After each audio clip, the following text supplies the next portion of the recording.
20वीं सदी में मुसलमान और ईसाइयों में ऐसा भयंकर युद्ध होगा कि दोनों की अत्यंत बर्बादी हो जाएगी। जय गुरुदेव, जय माँ गायत्री, सभी को मेरा प्रणाम।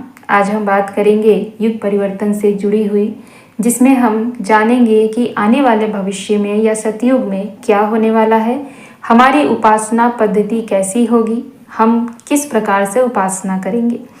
तो भविष्य वक्ताओं ने बताया है कि उपासना पद्धति सभी की एक होगी। हर व्यक्ति अलग अलग उपासना पद्धति को नहीं अपनाएगा। हर व्यक्ति की उपासना पद्धति एक ही होगी, यानी एक ही प्रकार से सभी अपनी उपासना करेंगे। चलिए समझते हैं कैसे, और जो अभी मैंने शुरुआत में बात कही है उसको भी समझेंगे। बुंदेलखंड केसरी महाराज छत्रसाल के गुरु योगी प्राणनाथ ने भी युग परिवर्तन के संबंध में काफी कुछ लिखा है। उन्होंने भगवान की शक्तियों के द्वारा युग परिवर्तन की चर्चा करते हुए इसका समय संवत 2000 के आसपास बताया है। प्राणनाथ जी का यह भी कहना है कि 20वीं शताब्दी में जब यह युग परिवर्तन का कार्य पूर्ण हो जाएगा और एक विराट विश्वव्यापी दैवी विधान समस्त देशों में व्याप्त हो जाएगा, तब विभिन्न मत मंतांतरों की दुविधा मिटकर सब लोग एक ही पर ब्रह्म को स्वीकार कर लेंगे, एक ही उपासना पद्धति पर चलेंगे, एक सी मान्यताएं होंगी और रहन सहन खान पान में भी एकता पैदा हो जाएगी। उस समय आपस की फूट बैर का अंत हो जाएगा। सब सद्भाव पूर्वक रहते हुए दैवी जीवन व्यतीत करने लगेंगे।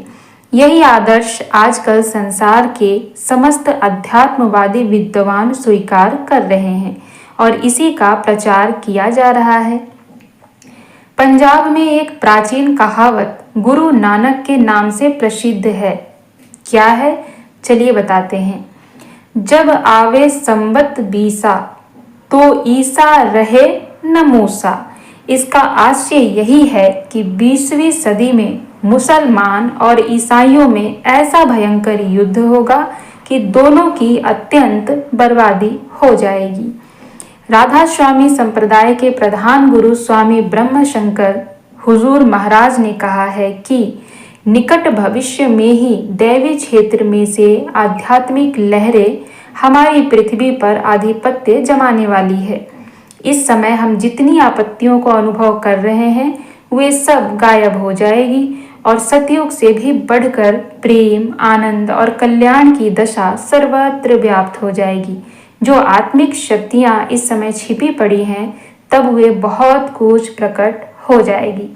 इन सभी बातों में बहुत सी समानताएं हमें देखने को मिल रही है। आज जिस प्रकार से हमारे विश्व में अनेक देश में लड़ाई हो रही है, अनेक देशों को आपस में हम लड़ते हुए देख रहे हैं, तो हम कह सकते हैं कि ये सारी बातें मनगढ़ंत बातें नहीं है। इन सभी में कोई न कोई सच्चाई अवश्य है।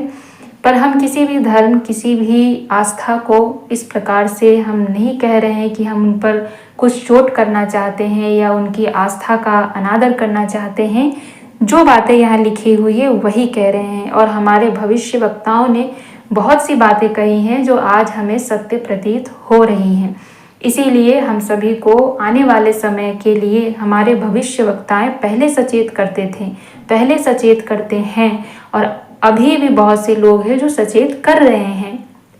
वो सिर्फ इसलिए कहते हैं कि हम अपने आचरण को, स्वयं को सुधार लें।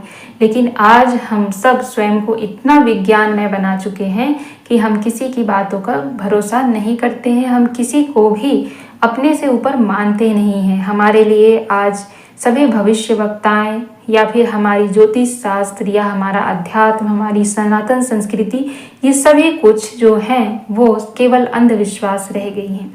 पर जो लोग इन चीज़ों को अंधविश्वास मान रहे हैं, उनको आने वाले समय में कितना बड़ा भुगतान करना पड़ जाएगा, कितनी बड़ी हर्जाना उन्हें भरनी पड़ेगी, उनको इसका अनुमान नहीं है।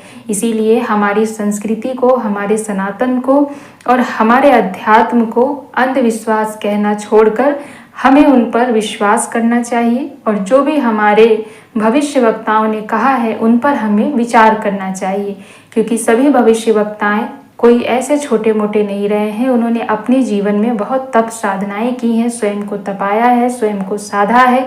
उसके अनुसार जो उन्होंने अनुभव किया है, जो उन्हें अनुभूतियाँ मिली है, जो उन्होंने अपने दिव्य नेत्रों से देखा है, जो उन्हें अपनी दिव्य शक्तियों के द्वारा अनुभव हुआ है, वही उन्होंने हमारे साथ साझा किया है।